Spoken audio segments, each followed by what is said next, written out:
Hello everybody, it's Fufu here, and today I'm going to be talking all about Furret, the strangely huge Generation 2 Pokemon that has really got a raw deal so far, but received some little known buffs in Generation 7, so we're going to look at how much they actually help this Pokemon in battle. First we'll consider how good Furret is before the buffs, and then we'll see how much the buffs actually help it. If you like Furret, or if you enjoy this kind of content, please leave a like on this video, and that really helps me work out what kind of content you want to see. So Furret is an early route normal type Pokemon, therefore is meant to be kind of underwhelming on paper, but it's particularly sad at the moment because most of these early route normal types have been buffed now. Raticate has gotten a Alolan form, which has got the great normal dark offensive typing with Hustle, it's very powerful. Linoone gets amazing moveset combination of Belly Drum and E-Speed. Lopunny has a Mega Evolution. Stoutland has kind of always been pretty good. And Diggersby has that huge power. Gumshoos even has a unique ability and a very high attack stat. So the only really comparable early route Pokemon is Watchog, which is also really not too great. Furret's only decent stats are its speed, which is alright but could be better still, and its HP, which is decent, but then when you see that it's paired with pretty bad defenses, it kind of ruins that.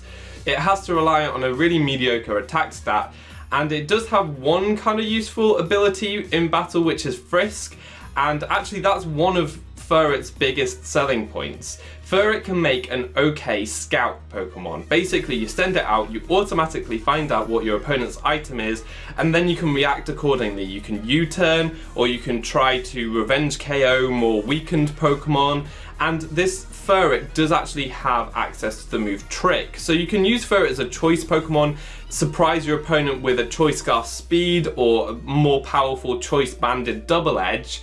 But what you can then do is trick your opponent's walls with a choice item so that they can't heal up and deal damage at the same time. They have to pick, which is really good and really disabling for them.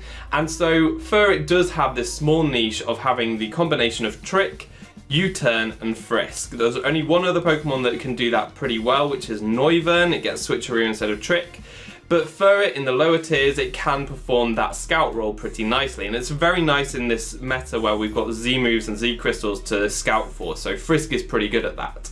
It still has that low attack stat though, and it's very hard to get any damage with this Pokemon, so you can end up losing a bit of momentum. So what about these buffs? Unfortunately, there aren't any much needed stat buffs, but there are two moveset expansions. The first of which is Agility. Agility makes so much sense for this Pokemon. It looks like this Furret should be running fast, gaining speed, and it seems a bit strange that it's only been added now in Generation 7. It should have had it for much longer. What's even stranger is its Sentret's evolution move. When it evolves into Furret, it automatically learns Agility, which kind of makes it a Pokemon defining move. But how useful is Agility in battle? Well, it's usually used by very powerful Pokemon that just need a speed boost to be able to muscle their way through the opponent's team, and this is definitely not the case for Furret. Furret is too weak to be able to do this.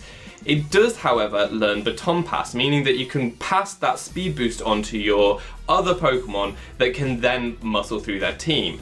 So that's a pretty neat thing to be able to do. However, other Pokemon can definitely do agility passing better, and then there are also speed boost passes. So Scolipede and Ninjask are definitely the best speed passers in the game because they naturally gain speed with their speed boost ability and can pass that on, maybe with a substitute if they're lucky, and it's just a much better way of doing this rather than Furret doing it.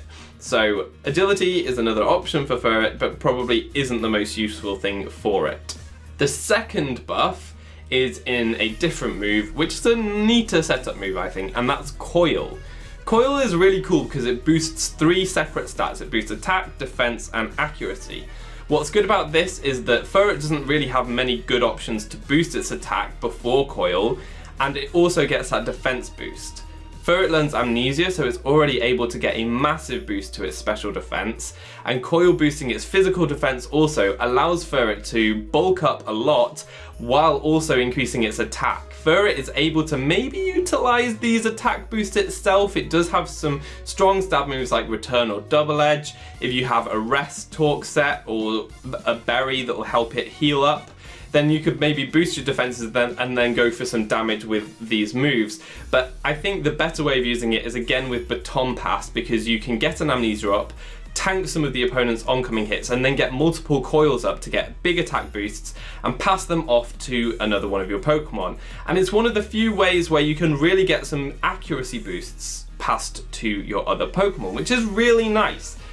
A big consideration to make with these two buffs, however, is that in Smogon tiers you are not allowed to use Baton Pass, meaning that Furret is really limited there and the buffs don't have much relevance in Smogon. Aside from Coil, you could try a bulky Coil set with Furret. I think that could be pretty fun to try. I don't know how good it would be, but it's definitely worth a look if you really want to use Furret. So really what we're looking at here is probably Battle Spot singles if you want to use Furret in these Baton Pass set roles. So where does this leave Furret overall? Really, I think the Scout set is still the most viable set in Smogon, but if you really want to use Furret, maybe try a Baton Pass set in Battle Spot singles and wait until it gets the much needed stat boosts or evolution or mega evolution or a huge buff and ability change that it really deserves, because so many other Pokemon have overtaken this. There's been power creep over the years and Furret deserves to be part of that. It deserves a buff. More than a lot of Pokemon. I think it's really cute. Most people want to use it but just aren't able to. Go with a Scout set if you really want to try it out, but I think that's where we land on Furret today. Not too many buffs, some neat extra options, but really not too game changing for this Pokemon.